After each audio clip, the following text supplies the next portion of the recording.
সুপ্রভাত। Journey with Chhoton চ্যানেলের পক্ষ থেকে আপনাদের সবাইকে আবার একটা নতুন ভিডিওতে স্বাগত। আজকে জানুয়ারি মাসের 14 তারিখ, পৌষ সংক্রান্তি। আবার বেরিয়ে পড়েছি একটা দর্শনীয় স্থান আপনাদের দেখাবো বলে। আজকে আমার গন্তব্যস্থল হচ্ছে ত্রিবেণী। এখন আমি উল্টোডাঙ্গা স্টেশনের দিকে এগিয়ে যাচ্ছি, বিধাননগর রোড দিয়ে হেঁটে হেঁটে যাচ্ছি। আমি এখন বিধাননগর স্টেশনের 1 নম্বর প্ল্যাটফর্মে আছি।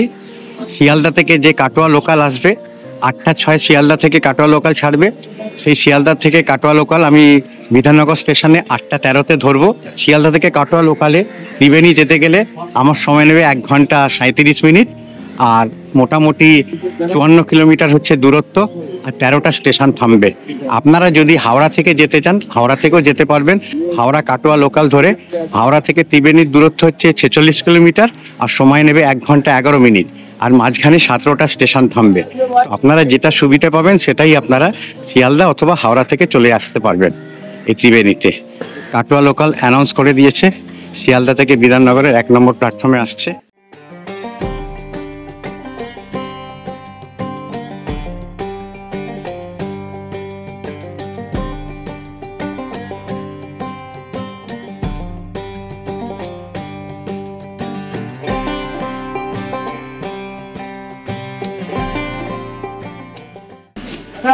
বসার জায়গা পেয়ে গেছি।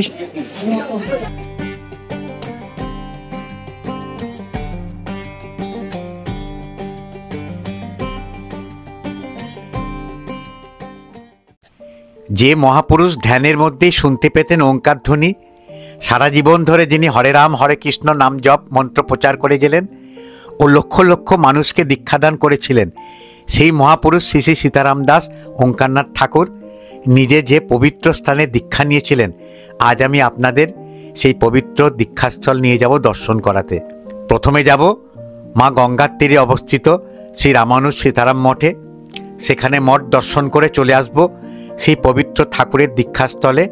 সর্বশেষে দর্শন করাবো ত্রিবেণী ঘাটে মকর সংক্রান্তির পুণ্যস্থানের কিছু অমূল্য দৃশ্য। আশা করি আজকের প্রতিবেদনটি আপনাদের খুব ভালো লাগবে। 9:50-এ আমাদের ট্রেন নামলো ত্রিবেণী স্টেশনের 2 নম্বর প্ল্যাটফর্মে। অ্যাকচুয়ালি টাইম ছিল 9:43, 7 মিনিট লেট করেছে। মাঝখানে ব্যান্ডেলের আগে একটু ট্রেন দাঁড়িয়েছিল। তো এখন 2 নম্বর প্ল্যাটফর্ম থেকে এবার ফুটওভার ব্রিজ করে আমি 1 নম্বর প্ল্যাটফর্মের পাশে যে রাস্তা আছে, বেরোনোর রাস্তা, সেই রাস্তা দিয়ে আমি ফুটওভার ব্রিজ দিয়ে বেরোবো। চলুন আমি দেখিয়ে দিচ্ছি কিভাবে যেতে হবে। আমাদের ট্রেন ছেড়ে দিল ত্রিবেণী স্টেশন থেকে।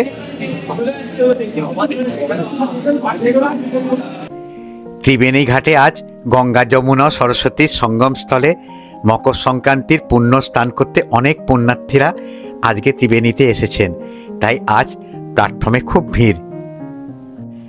ফুটওভার ব্রিজের 1 নম্বর প্ল্যাটফর্মের সাইড দিয়ে বেরোলে শ্রী রামানুজ সীতারাম মঠে যাওয়া যাবে, আর 4 নম্বর প্ল্যাটফর্মের সাইড দিয়ে বেরোলে শ্রী সীতারাম দাস ওঙ্কারনাথ ঠাকুরের দীক্ষাস্থলে যাওয়া যাবে।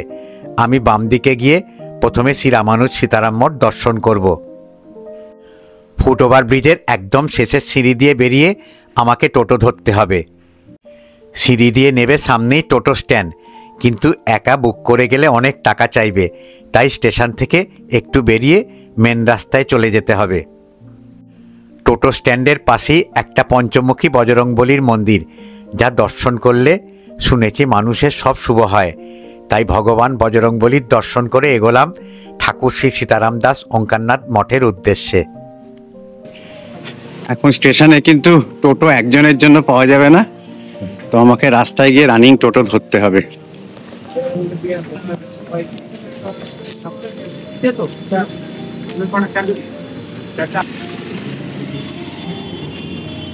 স্টেশন থেকে বেরিয়ে সামনে একটা মন্দির পড়বে, মন্দিরের বাঁ দিকে আমাকে দাঁড়াতে হবে। দেখুন এখানে লাইট কেয়ার ডায়াগনস্টিক আছে, এর সামনেটা দাঁড়ালে মোটামুটি অটো পাওয়া যাবে। ফাঁসিতলা যাবে কত ভাই? 10 টাকা। চট করে বসুন, গেলে চট করে বসুন, একদম রানিং অটোতে স্টেশন থেকে বাইরে উঠে গেলাম। 10 টাকা নেবে, মিনিট 5-এর রাস্তা। জায়গাটার নাম হচ্ছে ফাঁসিতলা, তাই তো? ফাঁসিতলায় নেবে, আমরা যাব শ্রী রামানুজ সীতারাম মঠে। স্টেশন থেকে শ্রী রামানুজ সীতারাম মঠে যাওয়ার রাস্তাটা অপূর্ব লাগছে। চারিধারে সবুজের মধ্যে দিয়ে সুন্দর পিচের রাস্তা।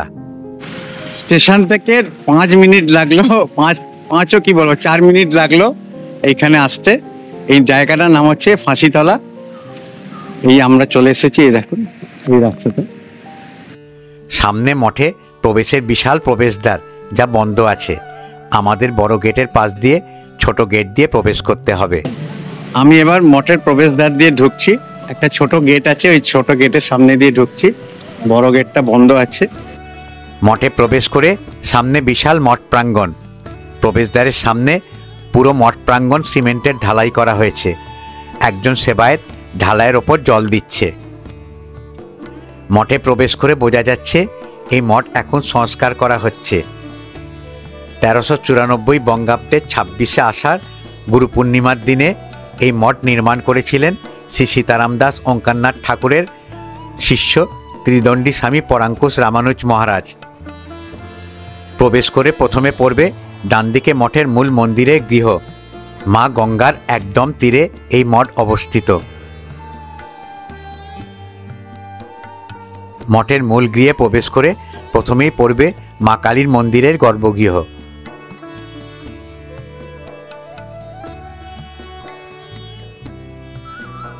এখানে মা কালী ভদ্রকালী রূপে প্রতিষ্ঠিত।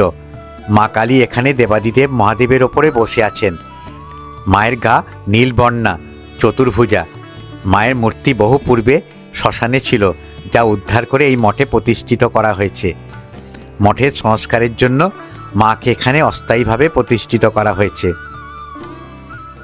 মা ভদ্রকালী গর্ভগৃহের পাশ দিয়ে এবার আমরা প্রবেশ করব মঠের মূল নামকীর্তনের বিশাল কক্ষে, যেখানে অনেক মহাপুরুষ ও দেবদেবীর বিগ্রহ বিরাজ করছে। এখানে বসে অনেক ভক্ত একসাথে বসে নামকীর্তন করেন। আজ এই মঠের সবাই ত্রিবেণীর আরেক আশ্রমে গেছেন, যেখানে শুভ মকর সংক্রান্তির দিনে ঠাকুরের দীক্ষার দিন উপলক্ষে উৎসব পালিত হচ্ছে। কক্ষের মধ্যস্থলের দেওয়ালে রং ও তুলির মাধ্যমে অপূর্ব রাধাকৃষ্ণ ও গৌরনীতায়ের ছবি অঙ্কন করা আছে।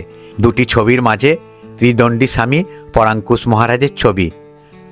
এই বিশাল কক্ষের ঠিক মধ্যস্থলে মেঝেতে একটি স্তম্ভের গোড়ায় অপূর্ব রাধাকৃষ্ণের বিগ্রহ, মাঝে স্বামী পরাঙ্কুশ মহারাজের ছবি ও তার উপরে জগৎগুরু শ্রী শ্রী সীতারাম দাস ওঙ্কারনাথ ঠাকুরের ছবি।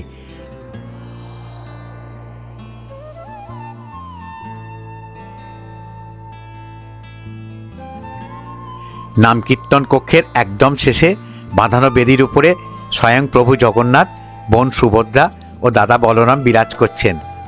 বাম দিকে তারামায়ের বিশাল ছবি রাখা আছে।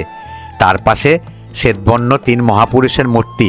তার মধ্যে ঠাকুরের গুরুদেব শ্রী দাসরথীদেব যোগেশ্বর মহারাজ, পরম গুরুদেব শ্রী দামোদর দাসজি মহারাজ ও ওনার গুরুদেবের মূর্তি অধিষ্ঠিত।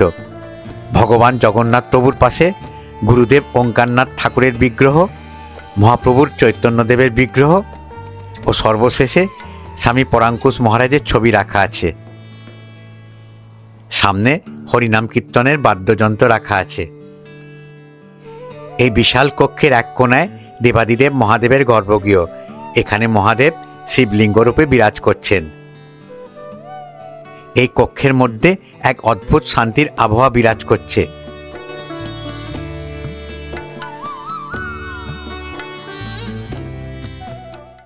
মঠের কক্ষ থেকে বেরিয়েই সামনে বেদি করা তুলসী মণ্ডপ। গঙ্গার ধারে এই অপরূপ পরিবেশে হরিমণ্ডপে নামকীর্তন অনুষ্ঠিত হয়। এখানে দুপুরে ভোগ প্রসাদের ব্যবস্থা আছে। আপনারা যদি ভোগ প্রসাদ পেতে ইচ্ছুক হন, তাহলে সকাল 10টার ভেতর কিন্তু এই মঠে চলে এসে আপনাদের অফিসে যোগাযোগ করতে হবে। আর না হলে একটা ফোন নাম্বার এখানে লেখা আছে, এই ফোন নাম্বারের সঙ্গে আপনারা কথা বলে নিতে পারেন।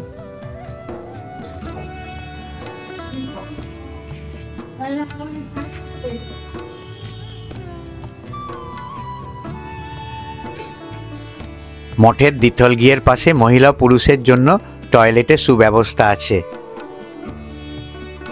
মা গঙ্গাকে একবার দর্শন করে নিই। এই মঠের নিজস্ব গঙ্গা ঘাট আছে।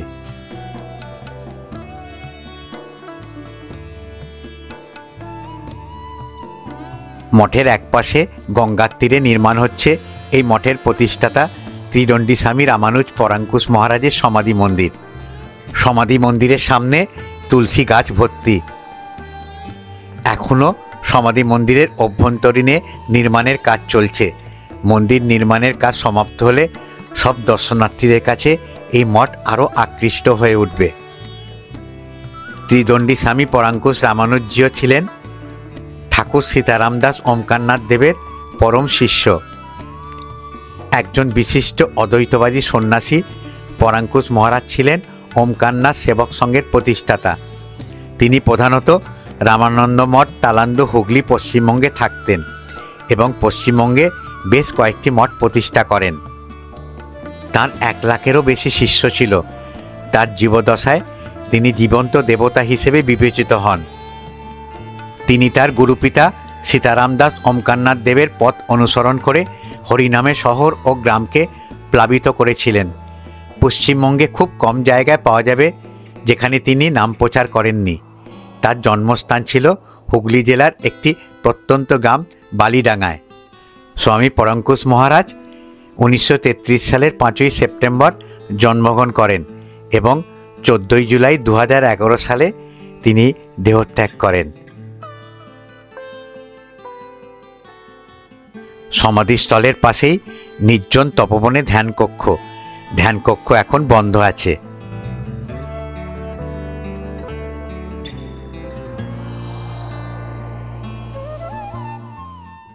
এই ত্রিবেণীতে এলে আপনারা শ্রী শ্রী ওঙ্কারনাথ ঠাকুরের দুটো জায়গায় দর্শন করতে পারবেন। একটা হচ্ছে এই শ্রী রামানুজ সীতারাম মঠ, যেখানে আমি এখন এসেছি, আর আরেকটা হচ্ছে শ্রী শ্রী সীতারাম দাস ওঙ্কারনাথ ঠাকুরের যে দীক্ষাস্থল, সেই দীক্ষাস্থল, সেটাও স্টেশনের পাশে। চলুন একবার এটা ঘুরিয়ে নিয়েছি, ঘোরার পরে এবার আমরা দীক্ষাস্থলে যাই। দীক্ষাস্থলটাও আমিও দর্শন করি, আপনাদের আমি দর্শন করিয়ে দিই। ওখান থেকে আমি ত্রিবেণী ঘাটে যাব। ত্রিবেণী ঘাটে গিয়ে আজকে পৌষ সংক্রান্তির সব মানুষজন এখানে এসেছে স্নান করার জন্য ত্রিবেণী ঘাটে, সেইটা আমি আপনাদের আজকে দর্শন করাবো।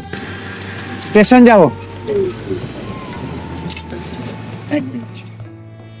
শ্রী রামানুজ সীতারাম মঠ থেকে অটো করে 10 টাকার বিনিময়ে চলে এলাম ত্রিবেণী স্টেশনে। স্টেশনের ফুটব্রিজে উঠে চলে এলাম 4 নম্বর প্ল্যাটফর্মের পাশের রাস্তায়। 4 মিনিট হাঁটা পথে চলে এলাম বৈকুণ্ঠপুরের ইডেন ক্লাবের সামনে। এই ক্লাবের পাশেই সেই পবিত্র ভূমি যা আমি আমার ইউটিউব চ্যানেলে সর্বপ্রথম মানুষের কাছে নিয়ে আসব।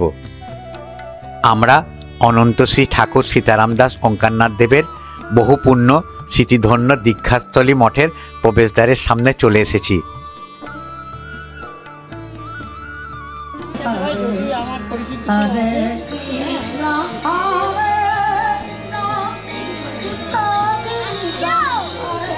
আমি এবার এই পবিত্র দীক্ষাস্থলে প্রবেশ করছি।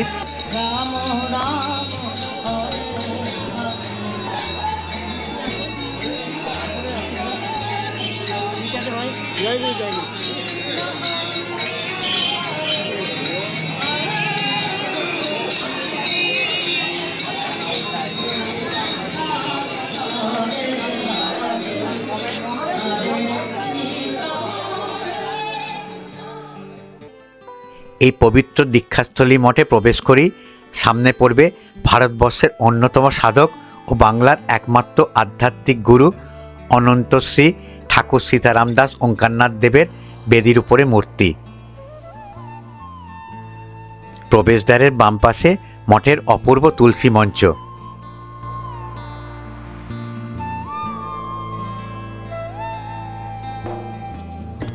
মন্দিরে প্রবেশের আগে অস্থায়ী কার্যালয়।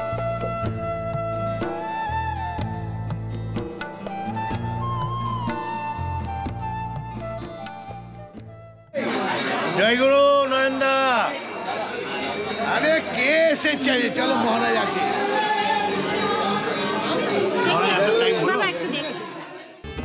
মন্দিরে প্রবেশ করে সামনে নাট মন্দির।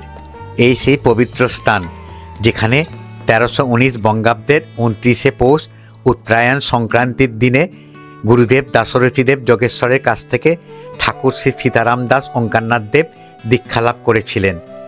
আজ আমার পরম সৌভাগ্য একই পৌষ সংক্রান্তির শুভ দিনে এই পুণ্যভূমিতে আসতে পেরেছি বলে।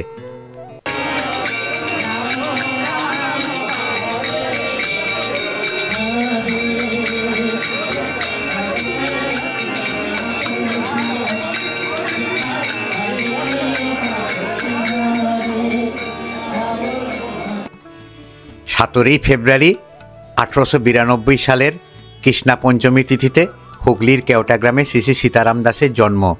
পিতা ছিলেন পানহরি চট্টোপাধ্যায় ও মাতা মাল্যবতী দেবী। শৈশবে তার নাম ছিল প্রবোধচন্দ্র চট্টোপাধ্যায়। হুগলির ডুমুরদহ ছিল ঠাকুরের নিজের গ্রাম। তাদের কুলদেবতা ছিলেন ব্রজনাথ। শৈশবকাল থেকে সীতারাম দাস ছিলেন ঈশ্বরপ্রেমে মগ্ন। ধ্যান ছিল তার নিত্যসঙ্গী। কথিত আছে এই ধ্যানের ফলেই তার নানা রকম দর্শনও ঘটেছিল। ধ্যানেই তিনি শুনতে পেতেন ওঙ্কারধ্বনি।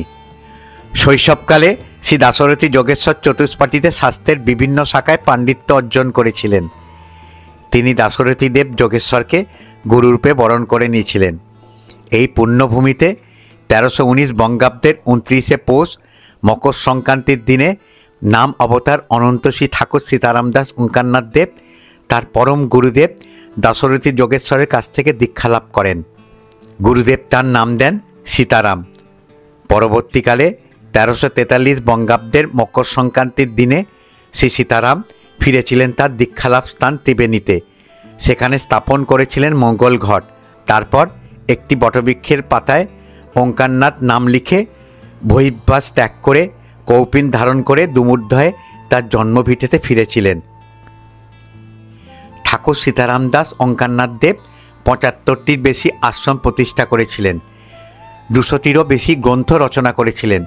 তিনি অখিল ভারতীয় জয়গুরু সম্প্রদায়ের প্রধান ছিলেন। সারা জীবন ধরে তিনি হরে কৃষ্ণ হরে নাম নামই প্রচার করে গেলেন। এই নামের রসে প্লাবিত করলেন তিনি তার দেশ, কাল ও সময়কে। 1982 সালের 6 ডিসেম্বর রবিবার গভীর রাতে 91 বছর বয়সে ঠাকুর সীতারাম দাস ওঙ্কারনাথ দেব অগণিত ভক্তদের চোখের জলে ভাসিয়ে চলে গেলেন আনন্দধামে। এই সুন্দর পৃথিবীতে রয়ে গেল শুধু তার অমর্ত্য আত্মা, তার গান, তার নাম, তার আধ্যাত্মিক উদযাপন। ঠাকুর সীতারাম দাস ওঙ্কারনাথ দেবের প্রতিষ্ঠিত অখিল ভারতীয় জয়গুরু সম্প্রদায়ের প্রধান কার্যালয় মহামিলন মঠ থেকে শ্রী বিঠ্ঠল রামানুজ মহারাজ এসেছেন আজ অনেক ভক্তদের দীক্ষাদান করবেন বলে। মাত্র 11 বছর বয়সে শ্রী শ্রী সীতারাম দাস ওঙ্কারনাথ তাকে প্রিয় শিষ্য হিসেবে গ্রহণ করেন এবং দীক্ষা প্রদানের মাধ্যমে তাকে দীক্ষা দেন। নাট মন্দিরের পাশেই ভক্ত ও দর্শনার্থীদের টিফিন ও দুপুরের প্রসাদের আজকে ব্যবস্থা করা হয়েছে। এই মঠে এখনও প্রত্যহ দর্শনার্থীদের প্রসাদের ব্যবস্থা করা যায়নি, তবে আগামী দিনে প্রসাদ বিতরণের ব্যবস্থার চেষ্টা করা হচ্ছে।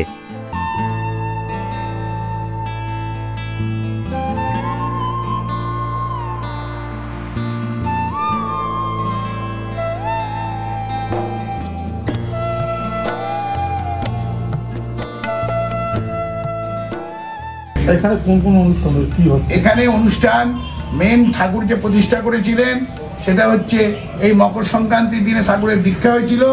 সেই দীক্ষাটা উপলক্ষ করে আমরা মকর সংক্রান্তি উৎসব করি এবং আমরা যতদিন দায়িত্ব নিয়েছি মহারাজ ততবারই এসেছেন অসুস্থ থাকা সত্ত্বেও।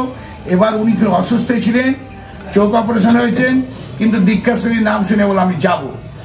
তো মহারাজ আমরা 3 বছরই এখানে অধিগ্রহণ মানে আমরা মহারাজের নির্দেশে যে আমরা নিয়েছি, তাতে কিন্তু আমরা মহারাজের যথেষ্ট সাহায্য পেয়েছি। শুধু তাই না, এখানে ঠাকুর জগদ্ধাত্রী পুজো প্রতিষ্ঠা করেছিলেন। সেই জগদ্ধাত্রী পুজো কিন্তু এখানে মেন, সেটাও আমরা করতে চেষ্টা করছি। এবছর আমরা করতে পারিনি। এবার আমাদের যা কিছু বলার মহারাজজি বলবেন, মহারাজজির কথাতেই সব আমরা মনে করি। মহারাজজি আমরা সীতারামের পরে মহারাজজিকে মানি। মহারাজজি কি জয়, মহারাজজি কি জয়। এবার আমাদের মহারাজ কিছু বলবেন। জয় শ্রী গুরু মহারাজ জি কি জয়। রামানুজ প্রভানন্দ হরি হরি বল। সীতারাম প্রভানন্দ হরি হরি বল। নিতাই গৌর প্রভানন্দ হরি হরি বল। দীক্ষাশ্রী সম্বন্ধে সবচেয়ে বড় কথা, যিনি গোটা জগৎকে দীক্ষা দিয়েছেন তার দীক্ষা এখানে হয়েছে। এবং শ্রী শ্রী দাশরথী দেব যোগেশ্বর আমাদের পরম গুরুদেব, তার কাছেই ঠাকুর ওঙ্কারনাথ দেব এখানে দীক্ষা লাভ করেছিলেন এবং তারই অনুপ্রেরণায়, আরেকদিকে বলতে গেলে ভগবান ঈশ্বরের অনুপ্রেরণায় গোটা জগৎকে উদ্ধার করেছেন ভগবান ওঙ্কারনাথ। তাই আর দীক্ষাস্থলটি এখন জগতের এক মহাতীর্থে রূপান্তরিত হয়েছে। ঠাকুর রক্ষা করুন এবং ঠাকুরদের রক্ষা করুন, যাতে এই জায়গা আরো এগিয়ে চলে, আরো নামে গানে প্রচারে ঠাকুরের ভাবধারায় অনুপ্রাণিত হয়ে একটা মহাতীর্থ আছে, আরো তীর্থে কর্মন্তে তীর্থানি, তীর্থ যেন মহাতীর্থে আরো পরিণত হয়, সকলে মিলে সেই চেষ্টা করতে হবে, এই আমার প্রার্থনা। এবার অবহেলিত অবস্থাতেই পড়েছি আচ্ছা, লাস্ট 2 বছর। এই জন্য আপনি ঢুকলে সবাই ওই মাটি দেখা। হ্যাঁ এই মঠের ব্যাপারটা কেউ জানতেই পারছে। হ্যাঁ বছর 2 আগে এই মঠটা যুবক সংঘ থেকে আমরা এটাকে আচ্ছা, মানে যুবক সংঘ বলতে আপনাদের যে যুবক সম্প্রদায় যেটা, এই মঠটা এসে এটা সব সম্প্রদায়ের সমস্ত আমাদের যা যেখানে সব সাধু থাক, সন্ন্যাসী থাক, ভক্ত থাক, সবাই এখানে আসতো। হ্যাঁ এটা চালাঘর হয়ে পড়েছিল, কোনোদিন এটা কনস্ট্রাকশন ছিল না, কিছু ছিল না। আর 2 বছর ধরে এটা ধীরে ধীরে এটা কনস্ট্রাকশন করা হচ্ছে। দেখছেন, আপনি দেখবেন সবই নতুন লাগছে। এবার আস্তে আস্তে আস্তে আস্তে এটাকে ডেভেলপ, বছর 2-1 পরে এটা ডেভেলপ হচ্ছে, ডেভেলপমেন্ট চলছে। দেখেন, আচ্ছা আচ্ছা, ভালো লাগে। আমি কষ্ট করি, তার কোনো লাভ আছে? আপনি যেগুলো দেখিয়েছেন, হ্যাঁ আমরা সেইভাবে ঘুরে দেখি। শঙ্করনাথের মন্দিরটা বহুত দিনের পুরনো মন্দির, হ্যাঁ তাই জন্য হ্যাঁ তা সমস্ত ভক্ত মিলে আজকে একত্রিত হয়েছে। এই জায়গাটাকে উন্নয়ন হচ্ছে, ডেভেলপ হচ্ছে, আরো বড় মন্দির হবে, আগামী সারা ভারতবাসী সমস্ত জানতে পারবে। হ্যাঁ, এটা অনুরোধ করছি। না আমি তাই জন্য তো এসেছি। আমি ঠাকুরের সব জায়গায় ঘুরেছি। না, বনগার ইয়েটা ভালো লাগলো বনগাঁটা। আপনি প্রচার করুন এইভাবে। আশ্রমটাতে একদম বন জঙ্গল হয়ে পড়েছিল। আচ্ছা আচ্ছা, তারপর নরেন্দ্ররা আসার পর মহারাজজি 2 বছরের মধ্যে এই আশ্রমটা তৈরি হয়েছে। তার মানে আরো উন্নতি হবে আস্তে আরো আস্তে। উন্নতি হবে দিনে দিনে।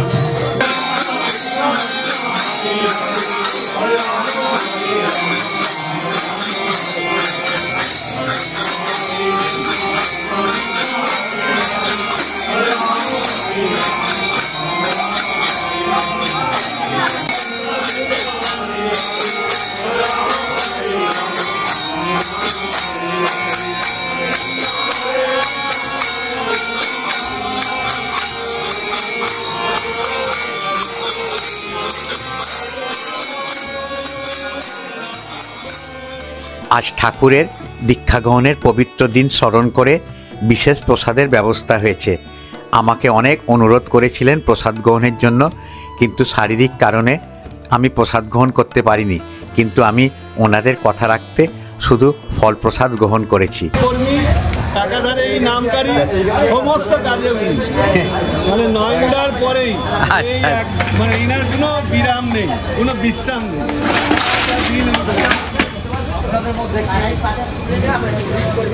একজনের জন্য টোটো পেলাম না, তাই হেঁটে হেঁটেই যাচ্ছি ঘাটে, ত্রিবেণী ঘাটে।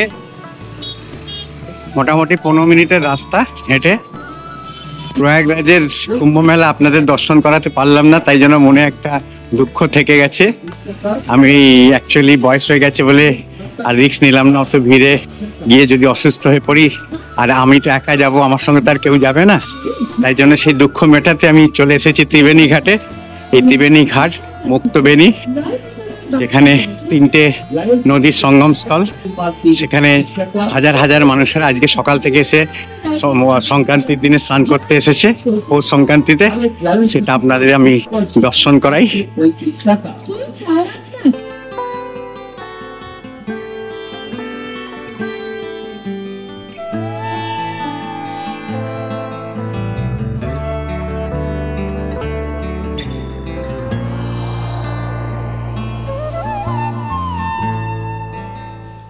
হাজার হাজার মানুষ চলেছে ত্রিবেণীর পবিত্র ঘাটে শুভ মকর সংক্রান্তির স্নান করতে।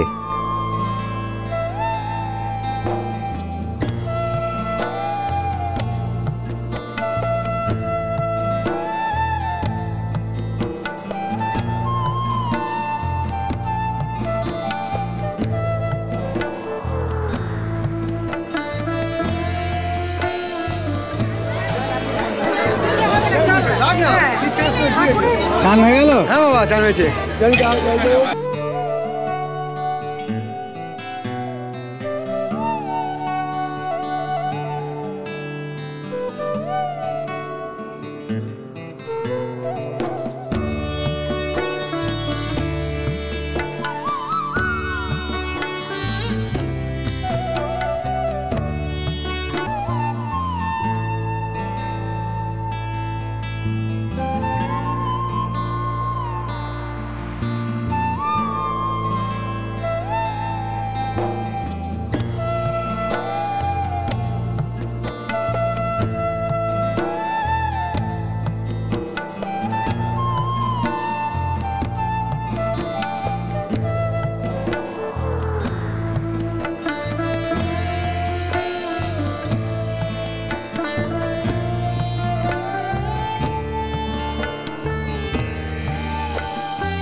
কথিত আছে এই ত্রিবেণীঘাট মোক্ষলাভের আরেকটি পথ, যেখানে মিলিত হয়েছে গঙ্গা, যমুনা ও সরস্বতী নদী। এই পবিত্র ঘাটে একবার ডুব দিলে মানুষ ইহ জগতের সব পাপ থেকে মুক্ত হয়। দেখেছেন কি ভিড়! আমি এইটা দেখানোর জন্যই আমি এত কষ্ট করে এত দূর থেকে এলাম আপনাদের।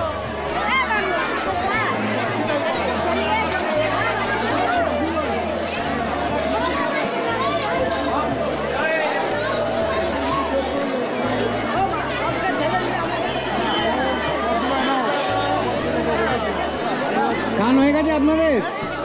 কোথা থেকে এসেছেন? কোথা থেকে?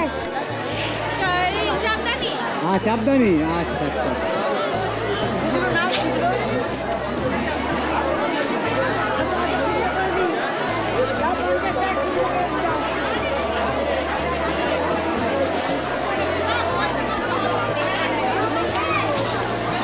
চাল দান করছেন?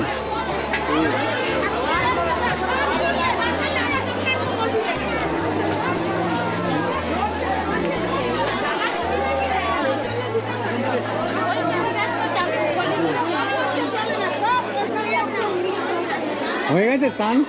না, হবে। হবে।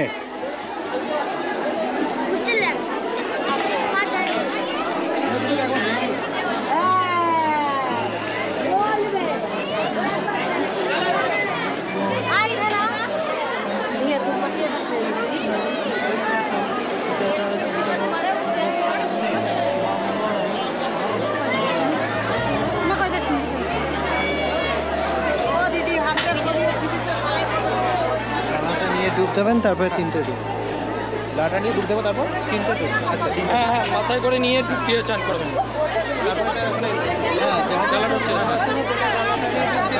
তারপরে 3টে ডুব দেবো। এসে এগুলো ডালাটা নিয়েই যা যা মনে রাখবেন।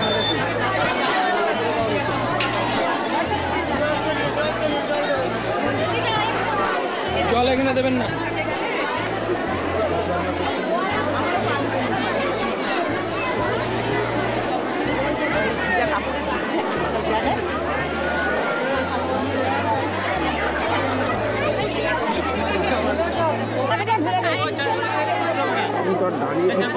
একটু দেখি,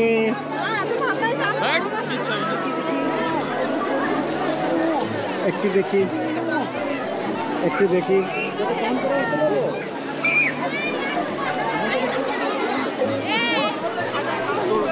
কোথা থেকে এসেছেন আপনারা? সালুন দাসপাড়া। আচ্ছা, সালুন। চান হয়ে গেছে?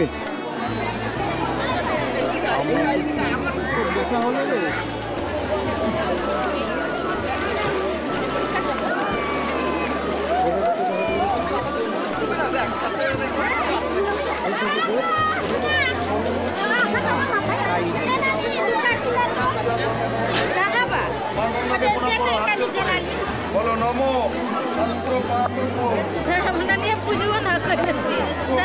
বিনাশিনী সুখদা মোক্ষদা গঙ্গা গঙ্গৈব পরমাগতি। হে মা গঙ্গে, আমি জ্ঞানে অজ্ঞানে যে পাপ করেছি, যা দোষ করেছি, তার থেকে আমাকে মুক্তিদান করো, আমার সংসারে মঙ্গল করো। সূর্যদেবকে প্রণাম করো, বলো নমো জবা কুসুম সংকর্ষং কাশ্যপিয়ং মহাদতিম ধন্তারিং সর্বপাপঙ্ন প্রণতস্মিং দিবাকরম। বলো হরে কৃষ্ণ কৃষ্ণ কৃষ্ণ হরে হরে, হরে রাম রাম রাম হরে হরে। আচ্ছা, তুমি তোমার নাম বলো।